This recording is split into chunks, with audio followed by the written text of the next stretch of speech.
महिला शेतकऱ्यांना मिळते त्यांना तुम्ही लाडक्या बहीण योजनेतून त्या ठिकाणी त्यांचं नाव वगळणार आहात।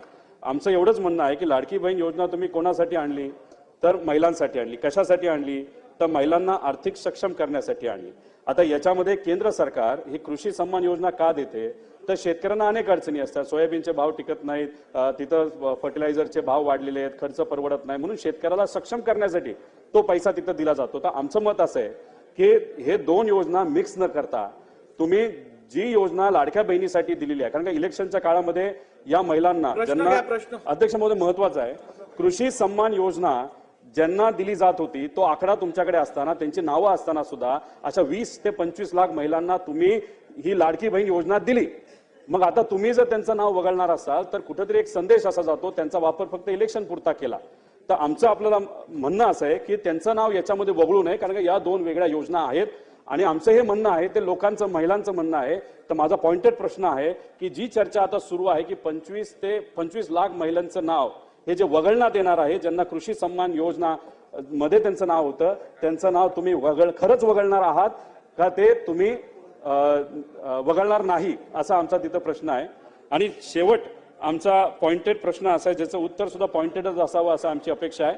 इलेक्शनच्या काळामध्ये तुम्ही शब्द दिला होता, तुम्ही विविध ठिकाणी बोलला होता की 1500 रुपयाचा आम्ही 2100 रुपये हे आमच्या माता भगिनींना तिथं तुम्ही या योजनेच्या माध्यमातून येणार। पॉइंटेड उत्तर आम्हाला असावं, तुम्ही ते 2100 रुपये या अधिवेशनामध्ये करणार आहात का करणार नाही असं उत्तर त्या ठिकाणी तुम्ही तिथं द्यावं। प्रश्न विचारला तो कृषी विभागाच्या नमो शेतकरी योजनेच्या संदर्भामध्ये आपण विचारला असेल।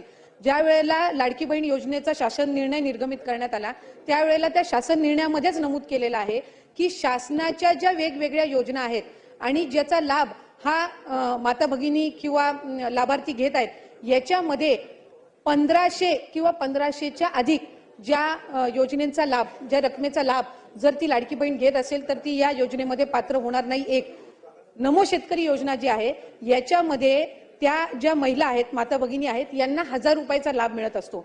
त्याची जी वरची 500ची कॅपिंग आहे म्हणजे ती शासन निर्णयामध्येच सुरुवातीच्या नमूद केलेली आहे की किमान 1500चा लाभ हा शासनाचा प्रत्येक लाडक्या बहिणीपर्यंत पोहोचला पाहिजे आणि त्यानुसार नमो शेतकरी योजनेच्या ज्या लाभार्थी आहेत या साधारणपणे 5.5 ते 6 लाख आहेत। त्यांना या योजनेतून वगळण्यात आलेलं नाहीये, फक्त त्यांना 1000 रुपये हे नमो शेतकरी योजनेतून मिळतात आणि वरचे 500 जे आहेत हे आपल्या लाडक्या बहीण योजनेच्या माध्यमातून मिळत असतात। त्याच्यामुळे त्या संदर्भातलं कुठलंही वगळण्यात आलेलं नाही। 20-25 लाखचा जो आकडा आहे हा माध्यमांकडून किंवा अशाच पद्धतीने अफवांच्या इथून आलेला आहे। हा कुठलाही आमच्या विभागाने किंवा शासनाकडून आजपर्यंत तशा पद्धतीचा